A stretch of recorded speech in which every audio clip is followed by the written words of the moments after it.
everybody, it's Gene Marks, and welcome back again to another episode of the Hartford Small Biz Ahead Podcast. Very happy that you are joining us, whether you're listening to us or watching us on YouTube. Valerie, I forgot to tell you, by the way, during the when we were talking before we started recording, this is on YouTube as well. So, just make sure you're smiling the entire time.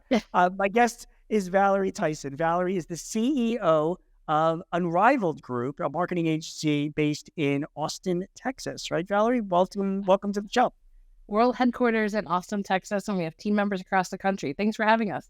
Yeah. So first of all, tell us about the Unrivaled Group. I know you guys are women-owned.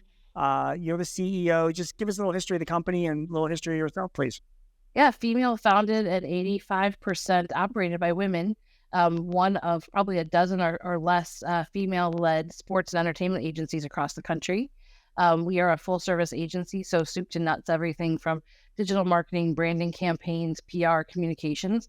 And while we focus on brands, property, and talent in sports and entertainment, we also work with a lot of businesses of different sizes. If COVID taught us nothing, it was about diversification. And so we work with a lot of capital companies that have small businesses that need some direct branding help. And for us, we just want to work with brands that win. So that's kind of what we focus on. I love that. And so what about yourself? Like, how long have you been doing this? And is this your first business? It's my first time being an owner and founder, which is terrifying. It's kind of like being like on Red Bull and being electrocuted at the same time. At any given moment. But I started, my very first job out of college was working in radio, and I got the bug for sports there. Our radio station, no one was into sports. And so I had Padres season tickets. And so I got to sit on the side, my first job, when you're not well paid. And I got to see the Padres go to the World Series. So that was amazing. And then my first big job was working for Howard Stern. So I handled all of his West Coast operations. Cool. And I got into sports there. There was a 27-year-old millionaire who was supposed to get an NFL team for his birthday, but they wouldn't. But I know I get socked, right? But he had actually got an arena football team. And I became his very one of his fourth hires, and that was Casey Wasserman of Wasserman Sports Entertainment. And then just from there, going to places like IMG and working with Wimbledon and working with different sports properties around the country is how we got started. It's just I'm gonna try to get some advice from you in a minute, but I do want to just make the point, only because a lot of people ask me about starting up businesses, particularly younger people as well. They want to start up a company, and you're like the perfect example, Valerie. Like you cut your teeth at a bunch of different places before you started Unrivaled Group, right? I mean, how many years were you actually active professionally before you actually launched Unrivaled Group? 15 years. Yeah. I mean, I don't know that there's another way to do it. One, before anyone thinks about starting a business, there's nothing harder in the world than starting something from nothing. Right. Unequivocally, it's the hardest thing I've ever done. But also, wasn't waiting out my whole career to start my own business. I learned what I liked and didn't like, and my belief system of how marketing and PR and communications and how I'd like to work with clients. I learned what I liked and didn't like, and then realized one day, I'd like to make a run at this for myself. And I always tell, a lot of the younger hires that we make at the company, come here and learn from here, because you're going to get a lot of exposure on a lot of things. Where you go into a big company, you might start really lower level. Come here, get as much experience as at our medium-sized agency, and I will promise to make you the most prepared person at the table. So that's my promise to everyone who comes through here. And then go do a million. I worked for Michael Jordan. Did all these amazing things in professional sports. Go do your version of that before you start your own thing, and then decide if that's for you. You might find your right work family somewhere else, right? So I always know when hiring those younger staff members, come and stay forever. Great, but you probably won't. And when I first found it, I was hurt every time someone left. And I realized this is what they're supposed to do. They're supposed to grow. They're supposed to leave the nest, right? So so come, be them, put in the work here. I will make you the most prepared person at the table for whatever it is you want to do next. And I will open my 20 now plus years of experience, my Rolodex to you, and let me know where you want to go, and I'll help you get there. Okay. So also, and again, I want to get some marketing advice from you, but I just have to jump on something you just said. A lot of people running businesses are afraid that their employees are going to either outgrow them, or their employees are going to you'll get too good and leave and compete against them or go to a competitor or whatever. And clearly you realized at some point that you can't stop that from happening. You're in an industry, and most cities are like this. It's a smaller group. I mean, it's you're 2 degrees separated from everybody else in your business. It's an incestuous group as well. You know what I mean? Like different people come and leave from different companies back and forth. And so, you learn that you're going to hurt yourself by not helping younger people grow and learn. Let them do that. And even if they go somewhere else, and you've maintained good professional relationships, they are oftentimes a source of new leads and new business for you, right? They can help you with relationships. Is that, do you agree with that? Absolutely. Yeah, I'm not afraid of it. I think when I first started, I thought I'm going to start this. And when I first had like a temporary office space and co-working, but it was our own zone, if someone wanted to leave and it would just crush me in the beginning. But then I learned, I'm like, this is what they're supposed to do. This is what I did at their age. Like I wouldn't have been able to come to a place where I felt anchored enough to be able to start a business had I had not had those successes and failures along the way. I mean, every job you take or every career move or anything in life, I guess, are there wins and losses. And learning from those, that's when I determined that I was like then finally built to, or at least I thought built to start my own business. And it's really not for the faint of heart. It sounds like a great idea until you actually get into it. And it's a lot of hard work. So, great, come here, like contribute, like give it your all. And then when you're ready to leave, like, let me help you. It's been great. I also learned too, in doing that, you need a mix of that. You can't have everybody leaving all the time. After COVID, people's work patterns in 10 years seem to change a lot. And so you can't have constant turnover. That's not great work for, great stability for clients. But I'm willing to take the risk. I mean, we're right here next to UT. Texas State has given us some great, not only interns, but also employees. And it's great. They come out of the sports management school or the marketing school or the, the comms department. And it's great to be able to say, okay, great. This is like, you're going to get to do lots of things where if you went to a bigger agency, you'd probably be doing like the entry level stuff. Here, you're actually going to be in front of clients. Our hashtag is Solve City, and all we're here to do is solve problems. How do we solve problems, and how do we help companies grow and build for the future? And we're going to figure that out together. And then I'll get a question from them once in a while too, like, Valerie, how did you get do these cool things and on private jets? And you must have been a lot of fun back in the day, which makes me wonder if I'm not fun now. But my answer to that is I got to be in a lot of cool rooms where things like I would never have dreamed of happened because I was prepared and reliable. It wasn't because I was fun. I would not have been in those situations. It was determined like, hey, she's reliable. She knows what she's doing. Come to this meeting. Come contribute. Come be a part of this brainstorming session. Fly with us to see this new property we might acquire. Like I think because I always kept my head down, and I always wanted to be the most prepared person in the room. That's why I got to do those things. So that's what I try to teach. I don't know that it always sinks in, but I try. Like I really think that was the key to some of my success, and I think also preparing me for my role now. Leading a team of people I built deeply responsible for. I mean, it's just not you when you get into this business, unless you're a single business, one operator owner situation. When you're responsible for a team, when things like COVID or client changes or things happen, like the first thing, it's not like, what am I going to do? It's like, how do I support my team?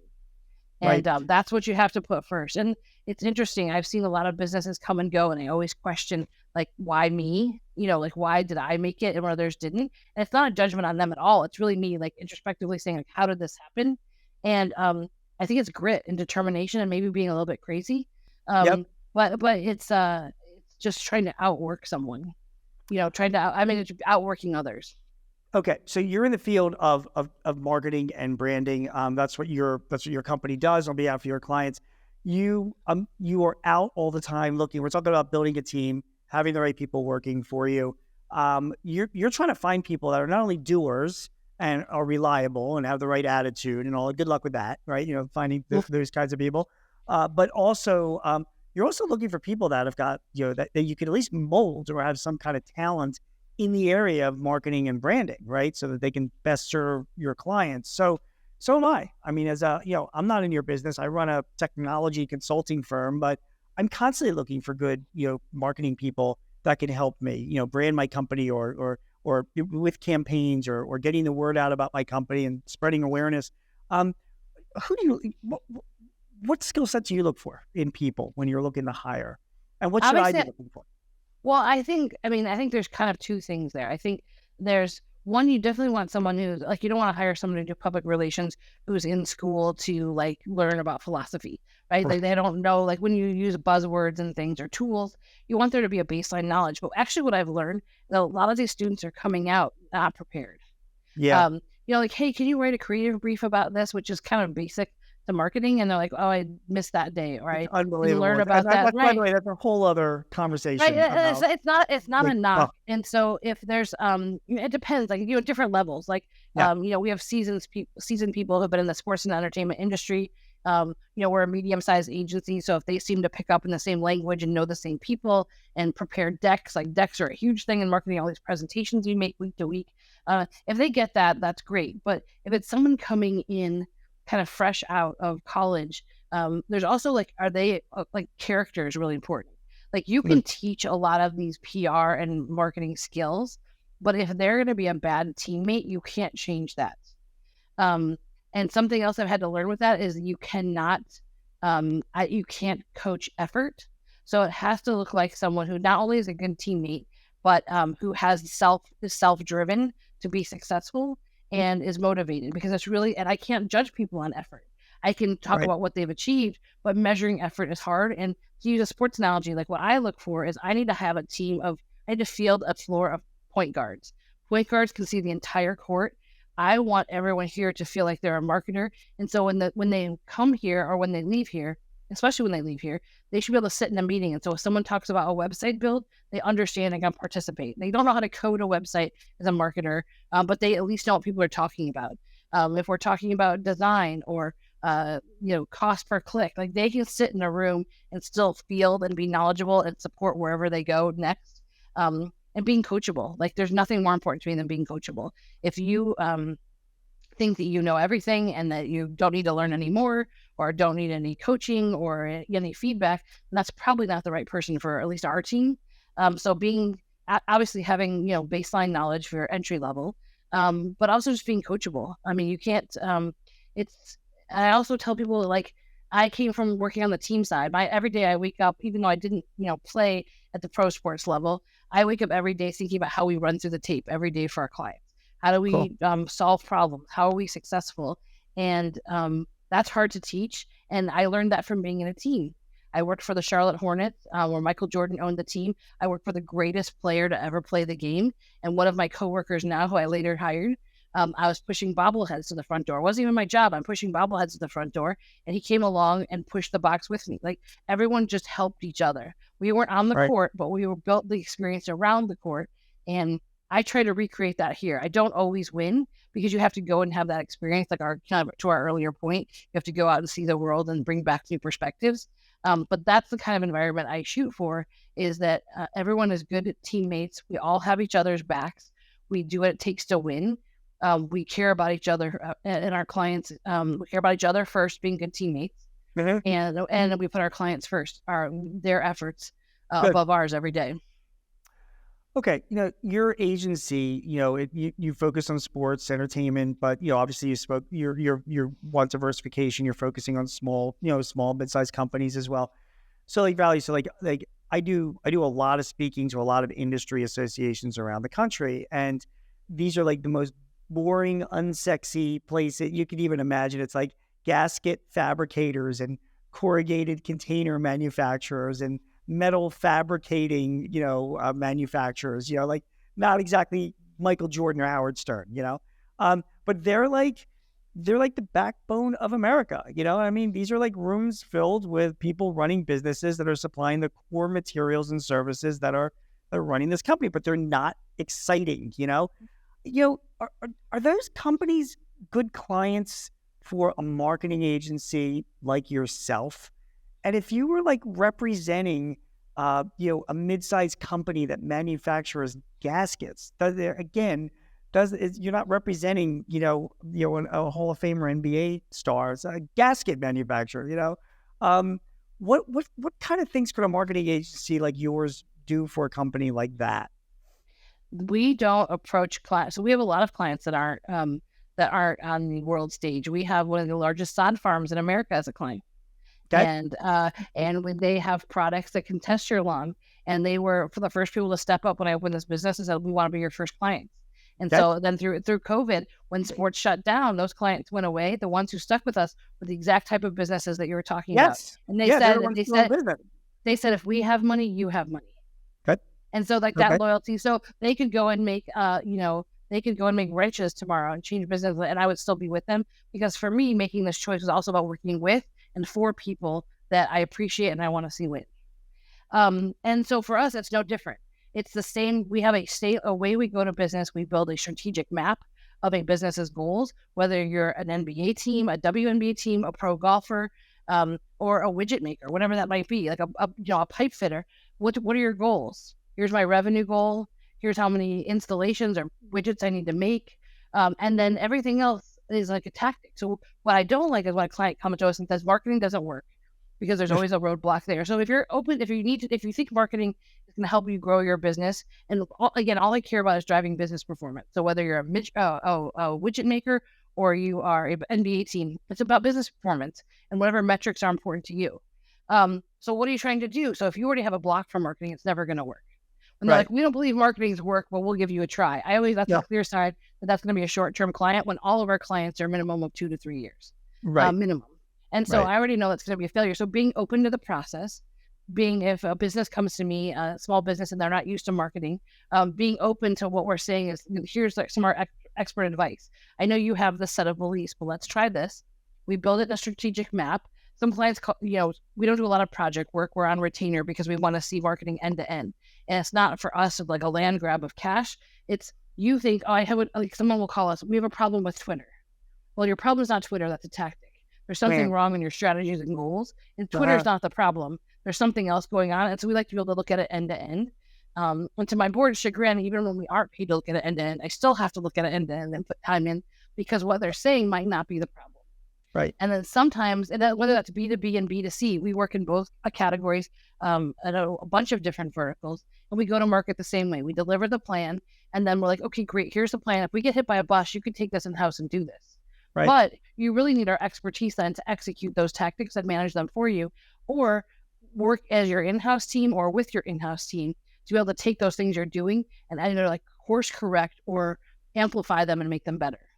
Got it. And so, and it's the same process for every client. We're not super excited about working with someone who doesn't want to invest in strategy, because we want to identify like what the real problems or opportunities are, instead of going, if you used to call and said, hey, Valerie, our Facebook stinks. This is what I think the problem is. And then if I get your Facebook to a right place and your business still doesn't grow, or we increase your business performance, you're going to be very unhappy with that relationship. Sure.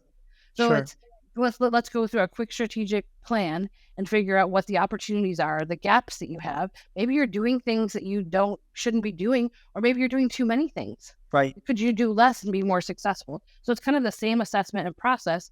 And our formula in going through this process, 95% of the time we will win the client. And we're pretty proud of that. When someone hires you, how do they evaluate your performance? There's some people will hire you and be like, we want leads. And if I don't see an increase in leads over the next 90 days, that's not, which I'm assuming that's not, your ideal client, because, you said you work for a longer period of time and there's a lot more involved than just lead generation. But how do we evaluate you? Like, how do I know I'm getting return on investment for working with you? We establish the ROIs. So if on average now you're getting 50 leads a month, and you're like, I need to get to 100, I need to find the volume of the tools that we're using. So are we going to use paid search? Are we going to use paid social? Are you going to be speaking to clients? Like you, for example, in your business, you said you do a lot of speaking engagements. Maybe you get clients that way. I don't know. I'm making an assumption. But we put in metrics. Like, have we increased revenue? Have we increased your followers on social media? Like, whatever the goals are, if we've seen those, or hey, you want a market share. We work with a lot of movie theater clients. It's part of kind of an independent chain, like a limited chain. And they're like, we want to have 20% market share. And it was arbitrary. And they were at like 10%. By going through the process within a month, they were each at their 20% mark in markets that are very challenging where they are. So they're like, this is great. Let's do more of this. And then also it doesn't come, a lot of businesses will come to us that are unfamiliar with marketing and think that even though like they're using all their free social media tools, those tools are set up to make you pay. So in addition to having us help you, you also have to kind of gin up those tools with cash. So like a Instagram campaign, a TikTok campaign, Yep. A search. So when people in the middle of the night are like, where do I find the best trustworthy CPA? Yep. Those keywords are in the back. There's so much to that. Like then the keywords will pull from your site, but you also purchase keywords. So it's really kind of an orchestrated effort to see that success. It's not a one-off. It's like not a one-off. It's kind of turning the dials across all the marketing buttons, in your toolkit. Yeah, we have the same conversation even here, with this podcast. I mean, we put the podcast out on YouTube, but there needs to be, some campaigns around it, because just because you build it doesn't necessarily mean people are going to come. So you have to create awareness, and you have to drive, viewers to the videos, for example, which hopefully then keeps bringing them back and ultimately does turn into leads. And I think a lot of businesses sort of misunderstand or they don't understand. The what you just said is that the free social media tools just want you in the end. It's an introduction for you to to have to pay. What are the clients that you work best with? Like what are the types of organizations? So I'll give you an example. Okay, like my company sells HubSpot. Okay, which you're familiar with. It's like a CRM, and we found that selling HubSpot to just a business owner is usually not a great thing. Like we've had more success when we sell it to like a marketing manager in a company who might have a small marketing team, and then they can leverage that as their tool, So I'm wondering if you find the same thing. Like, is there a sort of a demographic or a type of client that you're like, yeah, this client is set up to succeed with an agency like mine?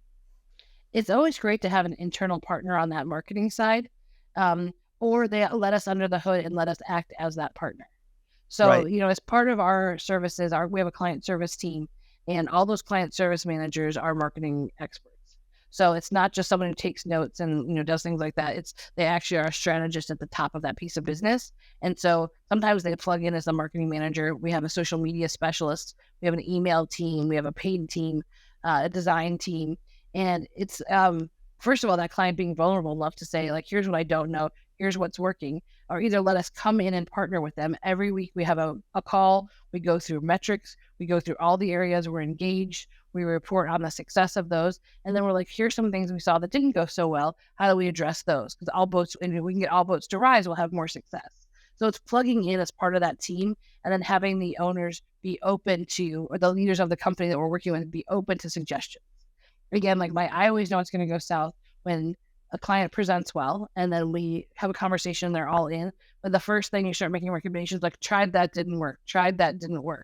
And I'm like, so it's like plugging in a tool. I tried that tool, it didn't work. Well, were they coached on the tool? Like, I'm sure you have these conversations. How well versed are they in the tool? Yeah. So all these things you recommend, one, you have to be open-minded, but two, you have to be all in on learning and believe that this will work, and really like that effort, just like anything, owning a business itself, that you put that same effort into your marketing efforts. Or people who start out and say, oh, marketing is just an expense. It's not. It's the voice of your brand. Back in the day, you could buy an ad in a magazine or a billboard and you could shout. Today, you have to create marketing messages that how you want them to be received, and not how you want to shout them from the rooftops. And so thinking about the end user in mind and really designing specific tactics, messaging, image, graphics, like, it's much more complicated than it was before. And again, thinking about, obviously you have your goal in mind. We have to think about, what does your target customer want to hear from you? And it may not be the same thing that you say. And so it's great when they're open to an outside voice like our team to say, look, here's what you've been screaming from the rooftop. Here's what people heard. Here's what they want to hear. And then we start to test it. We split test messaging. And again, I always say, like, fail fast and often. Like, hey, we're going to try this at a low investment. If you're like, hey, Valerie, we need your team to help create a paid campaign. Great. Let's try this. Let's fail or test for $50, and then let's roll out a higher amount. If we're successful at $50, then we can kind of start to like boilerplate, like a predictable income, predictable turn on it. And we're like, hey, you know what? This totally failed. But you're like, Valerie, you were honest. Your team was honest about the process. Here are all the things we learned. Let's tweak it and try it again. And then what's great with digital marketing now is you can turn it on and off. So we can have an overall budget and carve out something for testing. So you learn, like, hey, you said this was your best keyword in AdWords. Let's test that against a bunch we've suggested, and let's see who wins. Sometimes we're wrong. And that's Yes. great. Let's do more of that. And so I think to earn our clients' trust to be able to do that is something like we take really seriously and we're super proud of. But I think just being open to that process to learn new things and learn what your customers want and are your clients, what not just what you want to say. And once you shift that mind shift in an owner or a leader of a marketing team inside, like that unlocks everything. You're probably going to answer this with "it depends," but I'm going to answer the question anyway. And by the way, we're running out of time because I have so many more questions to ask you. But is there in 2023, 2024, do you find most of your clients gravitating towards a certain type of marketing campaign or branding exercise? In other words, do you find that is the money really in online advertising? Is it better for do you find that most of your clients have success if it's done well with email campaigns? And again, I know you're going to say it depends, but I'm just wondering if you see any different types of marketing. I mean, we have a limited budget as to what we can do. Most small businesses do. So, is there any one type of marketing campaign where you've been like, this usually has better success than others? What Depends is the right answer, but let me try a different answer.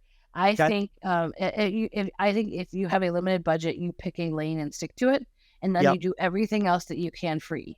So, and this won't be a popular answer, and there'll probably be comments in your podcast, but Meta still has the largest database between Meta and Instagram. We do. So we have a lot of success on Facebook with our campaigns because there's the largest audience and the largest demographic. So if we can test there and have some success, then our clients will like, okay, great, let's unlock some more dollars for let's use it's Facebook and Instagram, but let's try AdWords, or let's find out like the one lane where everyone in your business, say everyone is searching for you, but like the search volume is super high in Google, then that's what we should go in on.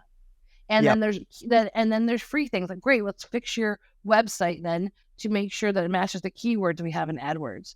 Or if we're running an ad in whatever platform, making sure that when they get to that part of your website, it pays off that ad. That's not disconnected. So it's almost like the paid part that you have a limited budget and it's scary for everyone. We work with a ton of startups. So I've seen that fear in founders' eyes. I have that fear still every day just as a founder myself. But then let's do all the free things right. And so as we have wins, let's figure out where to reinvest. And so people don't come to us, with just huge budgets all the time. It's how do we use that budget to be really smart? And then how do we do the free things that are available, to the best we can? Valerie Tyson is the CEO of Unrivaled Group, a marketing agency that serves small, mid-sized businesses throughout the country and is based in Austin. Valerie, great advice today. Thank you very much for your time, and would love to have you back. I went through like a third of the questions I had for you, but I walked away with some great information. I know our audience will as well, so thank you. Well, thank you for having me, and I'd love to come back anytime. Yep. We will have you back. Thank you again. Everyone, thank you for watching or listening to the Hartford Small Biz Ahead podcast. My name is Gene Marks. Hope you got some good information from Valerie. I certainly did. If you have need any advice or tips or help in running your business, please visit us at smallbizahead.com or sba.thehartford.com. Thanks again for listening or watching. We'll see you again very soon. Take care.